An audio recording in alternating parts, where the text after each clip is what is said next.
কেমন আছেন সবাই? চৌধুরী পরিবারে সকলকে স্বাগত জানাই। আজকে আপনাদেরকে একটা অদ্ভুত রকমের গল্প শোনাবো। এই গল্পটি আমার শ্বশুরমশাইয়ের মুখ থেকে শোনা। তখনকার দিনে গ্রামেতে পাকার ঘর ছিলই না, সকলেরই মাটির ঘর। ঘরামি এসেছে মাটির ঘর তৈরি করার জন্য। এসে বলছে, বাবু একটা কিছু দেখেন, পুকুর থেকে জল আনিতে যাইতে হইব তো, মাটিগুলাতে জল ঝরাইতে হইবা। তখন বাবু কইছে, ওইখানে ওই ঝোড়াখান পড়ে আছে, ওইটা নিয়ে যা। আমাদের গ্রামে ঘরে ঝোড়া বলতে আমরা এইটাকে বুঝি। এতে করে কি জল আনা সম্ভব? হ্যাঁ, সত্যি সত্যি সম্ভব। আপনারা এখানটায় শুনে বলবেন, এই এত ফুটো ফুটো জায়গা, এতে করে জল আনা কি সম্ভব? হ্যাঁ, তিনি এত বড় তন্ত্র সাধক ছিলেন।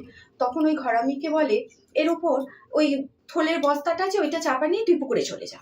এরকম একটা থলের বস্তা দিয়েছে, দিয়ে চাপা দিয়ে যথাপি ঘরামি মাথা চুলকাতে চুলকাতে পুকুরে গেছে। মা, পুকুরে গিয়ে সেই ঝোড়াটা যখন জলে ডুবিয়ে এরকম করে তুলছে, দেখে না সত্যি সত্যি তা থেকে এক ফোঁটাও জল তো পড়ছে না। ঘরামি মাথায় করে সেই ঝোড়াটা মাথায় করে নিয়ে আসছে। গোটা গ্রামের লোক দাঁড়িয়ে দাঁড়িয়ে দেখছে, এটাও কি সম্ভব? হ্যাঁ, সত্যি সত্যি সম্ভব। তিনি এত বড় তন্ত্র সাধক ছিলেন। তার তন্ত্র সাধনায় এতটাই ক্ষমতা যে তিনি সাপকে একটা ঝাঁটা কাঠিতে পর্যন্ত পরিণত করতে পারতেন। এরপরের দিনে সেই ঘটনাটাই শোনাবো। যথারীতি ঘরামি ওরকম করে জল নিয়ে চলে এলো। তার তন্ত্র সাধনায় এতটাই বল। আমার গল্পটা যদি সত্যি আপনাদের ভালো লাগে, তাহলে অবশ্যই একটা সাবস্ক্রাইব করে দেবেন আর কমেন্ট করবেন। তাহলে আজ এই পর্যন্তই।